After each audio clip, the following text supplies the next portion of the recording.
Abandon des mutilations génitales féminines, excision. Une conférence sous-régionale se tient au Sénégal autour de ce thème. 7 pays prennent part à cette rencontre organisée par le comité de pilotage pour l'accélération de l'abandon des mutilations génitales féminines transfrontalières, des mutilations génitales qui sont transfrontalières. Les parlementaires européens, partenaires de l'Afrique, AOEPA, soutiennent cette initiative. Fantabachi. La lutte contre l'excision a enregistré de nombreux acquis, mais les acteurs n'ont pu venir à bout de cette pratique.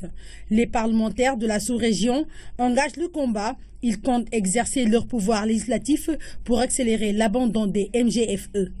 Malgré les législations qui existent aujourd'hui dans pratiquement tous ces pays qui sont là, la pratique continue. Ça veut dire, donc, il faut que nous, en tant que députés, nous portions ce plaidoyer pour amener les États à être beaucoup plus rigoureux dans l'application des règles qui ont été votées. Parce que nous votons les lois. Mais quand même, nous avons aussi le troisième pouvoir qui est chargé de faire appliquer justement cette loi. Sénégal, Mali, Mauritanie, Niger, Burkina Faso, Guinée-Bissau et Guinée-Conakry, des pays aux frontières et pratiques communes, leurs députés sont ici pour partager leurs expériences et mutualiser leurs actions pour parvenir à éradiquer l'excision. La porosité de nos frontières, et nous avons ces liens de parenté qui font que nous circulons d'un parent à un autre, d'un pays à un autre sans problème.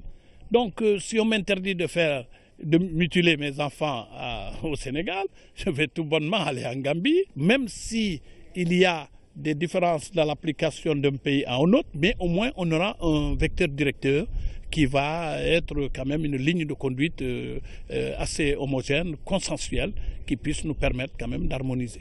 L'Europe n'est point concernée par le fléau, mais les parlementaires européens soutiennent tout de même la lutte à travers la capacitation des députés africains. Le Parlement européen estime qu'il y a environ 500 000 personnes en Europe qui vivent avec les conséquences de MGFE. Alors c'est aussi pour nous, il faut l'attendre en Europe, mais aussi en Afrique. Et oui, c'est pour ça que c'est aussi un problème en Europe. Alors bien sûr, ce n'est pas un problème si grand en Europe que l'Afrique. Et ça existe aussi, et on a aussi les personnes qui vivent avec les conséquences et les problèmes avec leur santé, etc.